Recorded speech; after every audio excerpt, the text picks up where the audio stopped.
again. It's a redskin.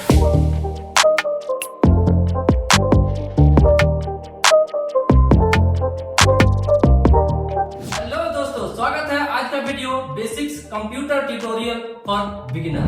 Thumbnail तो आपने देखा ही होगा। आज की वीडियो स्पेशली उनके लिए जिन्हें कंप्यूटर के बारे में बिल्कुल भी नॉलेज नहीं है और शुरू से कंप्यूटर सीखना चाहते हैं। अगर आप कंप्यूटर जानते हैं तो आप वीडियो को स्किप कर सकते हैं, क्योंकि आपका टाइम मैं वेस्ट नहीं करूंगा। इसीलिए इस वीडियो में मैंने वेरी सिंपल लैंग्वेज के माध्यम से कंप्यूटर से रिलेटेड बेसिक नॉलेज आपको देने की कोशिश किया। डेफिनेटली इस वीडियो को देखने के बाद आपकी कंप्यूटर से related basic knowledge next level पर अपग्रेड हो सकता है। तो दोस्तों, इस वीडियो पर हम सीखेंगे कंप्यूटर हार्डवेयर एंड सॉफ्टवेयर के बारे में। जी हाँ, what is the computer hardware and software, उसके यूज के बारे में जानेंगे और कंप्यूटर की कॉमन एक्सेसरीज को कनेक्ट करके कैसे यूज में लिया जाता है वो भी हम इस वीडियो पर सीखेंगे। तो वीडियो थोड़ा लंबा होने वाला है, इसलिए वीडियो को स्किप ना करके शुरू से एंड तक जरूर देखना। तो चलिए शुरू करते हैं।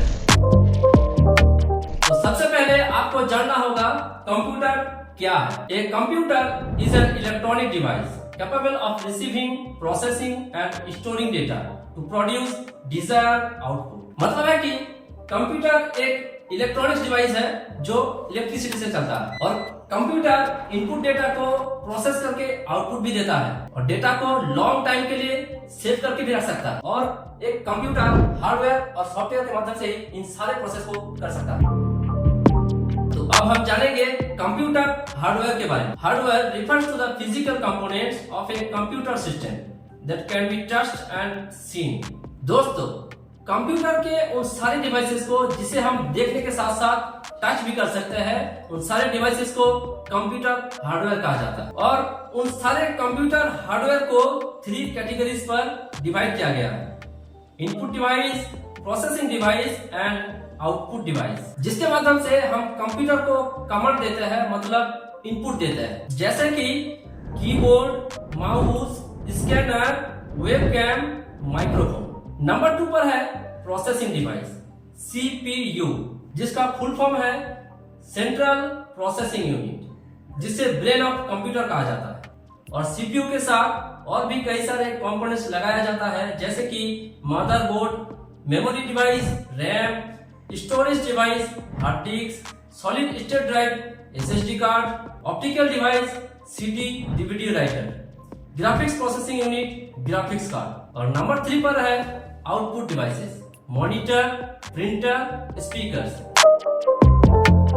तो दोस्तों, आगे वीडियो पर हम देखेंगे और सीखेंगे इन सारे कंप्यूटर डिवाइसेस को कैसे यूज में लिया जाता है और इन सारे कंप्यूटर डिवाइस से क्या क्या काम होता है। तो दोस्तों, अब हम कंप्यूटर के इन सारे कॉमन एक्सेसरीज को कनेक्ट करके कैसे यूज में लिया जाता है देखेंगे और इन सारे कॉमन एक्सेसरीज के बारे में डिटेल्स में जानेंगे। तो सबसे पहले है कीबोर्ड एंड माउस। दोस्तों, कीबोर्ड और माउस के बिना कंप्यूटर को यूज करना लगभग नामुमकिन, क्योंकि मेनली जो भी इनपुट कमांड कंप्यूटर को दिया जाता है वो कीबोर्ड और माउस के माध्यम से ही दिया जाता है।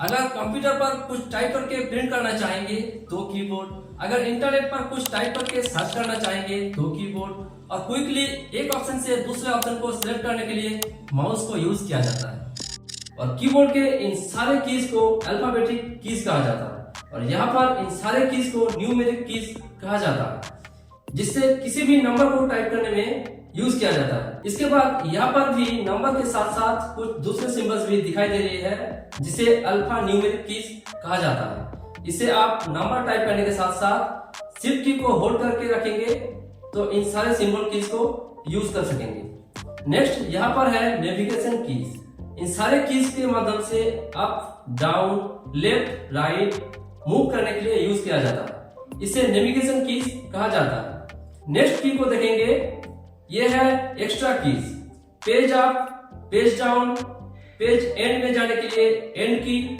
डिलीट करने के लिए डिलीट की, फिर से फर्स्ट पेज पर जाने के लिए होम की। इन सारे काम के लिए यूज किया जाता है।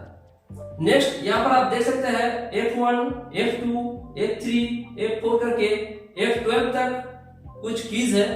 इन सारे कीज को फंक्शन कीज कहा जाता है। इन सारे कीज स्पेशली कुछ स्पेशल काम के लिए यूज किया जाता है, जैसे कि कंप्यूटर पर अगर सिस्टम सॉफ्टवेयर को इंस्टॉल करना है तब इन सारे फंक्शन कीज को यूज करा जाता है। अब आते हैं स्पेशल कीज। दोस्तों याद रखना, ये जो कीज है, इन सारे कीज बहुत ज्यादा हमारे काम के लिए यूज होता है। यहाँ पर है caps lock keys. Capital letter type करने के लिए इन कैप्स लॉक कीज को यूज करा जाता है। अगर शिफ्ट की को भी प्रेस करके आप अल्फाबेट टाइप करेंगे तो भी कैपिटल लेटर टाइप होगा, और शिफ्ट की को छोड़ देने पर स्मॉल टाइप होगा। यहाँ पर है स्पेस बार। कंप्यूटर पर कुछ भी टाइप करने के बीच में गैप छोड़ने के लिए, मतलब स्पेस छोड़ने के लिए स्पेस बार का यूज करा जाता है।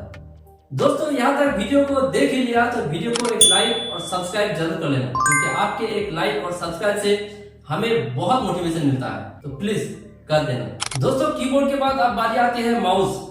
मेरे पास दो माउस है, एक वायरलेस माउस है और एक इसमें वायर लगा हुआ है। और इस वायरलेस माउस को कंप्यूटर के साथ कनेक्ट करने के लिए इस वायरलेस अडेप्टर का जरूरत होता है। दोस्तों माउस के दोनों साइड पर दो बटन है और बीच में है स्क्रॉल। राइट साइड पर है राइट बटन और लेफ्ट साइड पर है लेफ्ट बटन। अगर आपको राइट क्लिक कहा जाए तो आपको राइट बटन को क्लिक करना है, अगर आपको क्लिक कहा जाए तो लेफ्ट क्लिक को क्लिक करना है, और बीच में स्क्रॉल बटन को स्क्रॉल करने पर पेज को अप डाउन किया जाता है। अब देखेंगे इनपुट डिवाइस स्कैनर्स। इसे फ्लैट बेड स्कैनर कहा जाता है। इस स्कैनर से किसी भी फोटोज या फिर डॉक्यूमेंट्स को स्कैन किया जाता है। और भी बहुत सारे स्कैनर्स अवेलेबल है, जैसे कि barcode scanner, MICR scanner, OCR scanner. इन सारे स्कैनर को अलग अलग काम के लिए यूज किया जाता है। नेक्स्ट देखेंगे वेबकैम और माइक्रोफोन। दोस्तों आपने देखा होगा ऑनलाइन क्लास या फिर एक जगह से दूसरी जगह पर वीडियो कॉल के माध्यम से बात करने के लिए वेबकैम और माइक्रोफोन का यूज किया जाता है। और आप देख सकते हैं मैंने भी वॉइस को रिकॉर्ड करने के लिए माइक्रोफोन का यूज करा है। दोस्तों ये जो बॉक्स आप देख रहे हैं इसे CPU कहा जाता है। एक्चुअली CPU इसके अंदर मदरबोर्ड के साथ लगा जाता है। CPU का मतलब है सेंट्रल प्रोसेसिंग यूनिट। ये कंप्यूटर के एक ऐसे हार्डवेयर कंपोनेंट है जो कंप्यूटर के सभी कैलकुलेशन और इंस्ट्रक्शन को क्विकली प्रोसेस करती है। CPU को हम कंप्यूटर के दिमाग भी कहते हैं, क्योंकि CPU के माध्यम से ही इनपुट डेटा प्रोसेस होकर मिनटों में कंप्यूटर के मॉनिटर पर आउटपुट देता है। इसके साथ और भी बहुत सारे कंपोनेंट्स को सेट करने के बाद ही एक कंप्लीट CPU बनके तैयार होती है, जैसे कि RAM, hard disk, graphics card, SMPS। इन सारे कंपोनेंट्स को लगाने से पहले यूजर की जरूरतों को ध्यान में रखा जाता है। अगर किसी यूजर को हेवी प्रोजेक्ट के लिए पीसी बिल्ड करना है, मतलब किसी को गेमिंग करना है या फिर वीडियो एडिटिंग के लिए पीसी बिल्ड करना है, तो यूजर की जरूरतों को ध्यान में रखते हुए मदरबोर्ड, प्रोसेसर मतलब CPU, रैम, हार्ड डिस्क को सिलेक्ट किया जाता है। आप भी अगर एक बेस्ट पीसी बिल्ड करना चाहते हैं तो मेरे चैनल पर इस वीडियो को जरूर देख लें। दोस्तों इसे तो आप जानते ही होंगे, ये है मॉनिटर। ये एक आउटपुट डिवाइस है।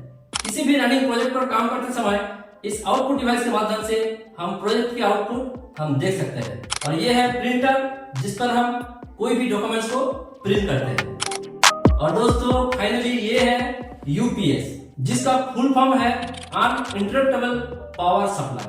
UPS सिस्टम के अंदर आमतौर पर एक बैटरी रहती है। पावर चालू रहने पर ये बैटरी चार्ज होती है और पावर कट होने पर UPS कंप्यूटर सिस्टम को पावर सप्लाई करता है। अगर आपके घर पर इन्वर्टर है तो कंप्यूटर के साथ UPS नहीं होने पर भी कोई दिक्कत नहीं होगा। कंप्यूटर पर काम करते समय पावर कट होने पर UPS कंप्यूटर को कंटिन्यूअसली 10 से 15 मिनट तक पावर सप्लाई करती है, जिससे हम रनिंग प्रोजेक्ट को सेव कर सके। और UPS वोल्टेज को स्थिरता प्रदान करने में मदद करता है। पावर फ्लक्चुएशन से कनेक्टेड डिवाइसेस को सुरक्षित रखता है।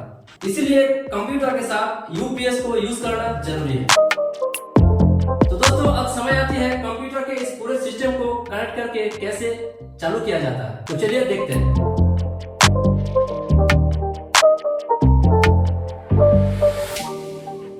तो दोस्तों ये है CPU के पावर केबल, जिसे हम CPU के पीछे वाले इस वाले पॉइंट पर लगा देंगे।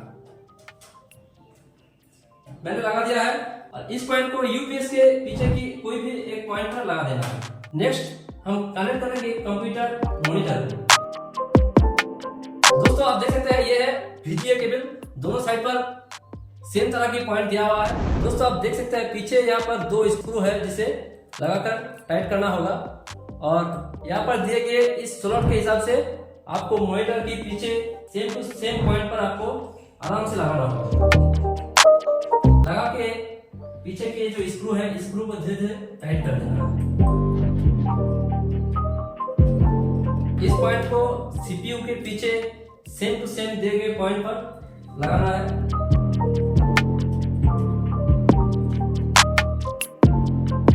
और आराम से धीरे धीरे इसको टाइट कर देना है। दोस्तों मेरे मॉनिटर के साथ सीपीयू की बीजे केबल कनेक्ट हो गया है। अभी मैं मॉनिटर के साथ यूपीएस की पावर केबल को कनेक्ट करूंगा। तो दोस्तों आप देख सकते हैं मेरा जो ये सैमसंग की एलईडी मॉनिटर है, इसके साथ ये जो पावर केबल आया है, इसके साथ एक एसी डीसी एडाप्टर है। इस एडाप्टर को यहाँ पर पॉइंट को जोड़ा गया है। पावर केबल के इस पॉइंट को मॉनिटर के पीछे इस पॉइंट पर लगा दिया है और इस पॉइंट पर लगाना है पावर सप्लाई के लिए यूपीएस के पीछे। किसी भी एक पॉइंट पर लगा देना है। दोस्तों वायरलेस माउस, वायरलेस कीबोर्ड या फिर वायरलेस किसी भी तरह के डिवाइस को कंप्यूटर के साथ कनेक्ट करने के लिए इस तरह के यूएसबी रिसीवर एडाप्टर मिलता है, जिसे कंप्यूटर सीपीयू के पीछे इस यूएसबी पॉइंट पर लगाना है। या फिर यूएसबी माउस, कीबोर्ड किसी भी तरह के डिवाइसेस को कंप्यूटर के साथ कनेक्ट करने के लिए इस तरह के यूएसबी केबल रहता है, जिसे कंप्यूटर सीपीयू के पीछे यूएसबी पॉइंट पर लगाना होता है। दोस्तों फाइनली मैंने यूएसबी माउस, कीबोर्ड, प्रिंटर और स्कैनर को कंप्यूटर सीपीयू के साथ कनेक्ट कर लिया है और फाइनली यूपीएस के इस पावर कॉर्ड को इलेक्ट्रिक पावर सप्लाई के साथ कनेक्ट करना है। कनेक्ट करने के बाद पावर स्विच को ऑन करके यूपीएस पर यहाँ पर आप देख सकते हैं एक पावर बटन दिया गया है, जिस पावर बटन को ऑन करना है। ऑन करने के बाद सीपीयू के सामने के हिस्से में यहाँ पर एक पावर बटन दिया गया है, जिस पावर बटन को प्रेस करके कंप्यूटर को ऑन करना है। तो दोस्तों फाइनली हमने कंप्यूटर को ऑन कर लिया है, लेकिन क्या आप जानते हैं कंप्यूटर पर सभी हार्डवेयर मौजूद रहने के बाद भी कंप्यूटर सिस्टम सॉफ्टवेयर के बिना स्टार्ट नहीं हो सकता। इसलिए आपको सॉफ्टवेयर के बारे में जानना होगा। तो चलिए देखते हैं कंप्यूटर सॉफ्टवेयर क्या होता है। दोस्तों कंप्यूटर पर प्रॉपर्ली हार्डवेयर सॉफ्टवेयर को इंस्टॉल करने के बाद ही कंप्यूटर इनपुट कमांड को प्रोसेस करके आउटपुट दे सकता है। कंप्यूटर पर 2 टाइप्स के सॉफ्टवेयर इंस्टॉल किए जाते हैं, सिस्टम सॉफ्टवेयर और एप्लीकेशन सॉफ्टवेयर। ऑपरेटिंग सिस्टम, दोस्तों कंप्यूटर पर ऑपरेटिंग सिस्टम, जिसे शॉर्ट में ओएस भी कहा जाता है, ये एक सिस्टम सॉफ्टवेयर है। ऑपरेटिंग सिस्टम हार्डवेयर और एप्लीकेशन सॉफ्टवेयर की सभी कामों को संचालित करता है। ऑपरेटिंग सिस्टम एक ऐसी सॉफ्टवेयर है जो यूजर कंप्यूटर के बीच एक कम्युनिकेशन क्रिएट करता है। अब तक के जो ज्यादातर सिस्टम सॉफ्टवेयर को कंप्यूटर पर इंस्टॉल किए जाते हैं वो है Windows OS, Mac OS, Linux OS. Operating system कई अलग अलग होते हैं, लेकिन सभी ऑपरेटिंग सिस्टम का काम सेम होता है, यूजर और कंप्यूटर के बीच कम्युनिकेशन को प्रोसेस करना। System software computer hard disk C drive पर इंस्टॉल किए जाते हैं, इसीलिए सी ड्राइव पर कुछ भी छेड़छाड़ करना नहीं चाहिए, क्योंकि सिस्टम सॉफ्टवेयर की छोटे से छोटे फाइल्स डिलीट होने पर कंप्यूटर सिस्टम पर प्रॉब्लम हो सकता है। एप्लीकेशन सॉफ्टवेयर, कंप्यूटर पर अपने जरूरतमंद काम करने के लिए यूजर एप्लीकेशन सॉफ्टवेयर को इंस्टॉल करके यूज कर सकता है। Microsoft Word, Microsoft PowerPoint, Microsoft Excel, Photoshop, Filmora video editing software, AutoCAD और भी बहुत सारे एप्लीकेशन सॉफ्टवेयर है, जिसे यूजर कंप्यूटर पर इंस्टॉल करके अपने प्रोजेक्ट को कंप्लीट कर सकता है। और इन सारे एप्लीकेशन सॉफ्टवेयर भी computer hard disk C drive पर इंस्टॉल किए जाते हैं। और डेस्कटॉप पर एप्लीकेशन सॉफ्टवेयर की इन सारे आइकॉन्स शॉर्टकट्स के रूप में रखा जाता है क्विक इंटरफेस के लिए, और ये आइकॉन्स जरूरत नहीं होने पर डिलीट भी किया जा सकता है, जिससे कंप्यूटर सिस्टम पर कुछ भी प्रॉब्लम नहीं होता। दोस्तों इस जमाने के डिजिटल समय पर हर किसी को कंप्यूटर की नॉलेज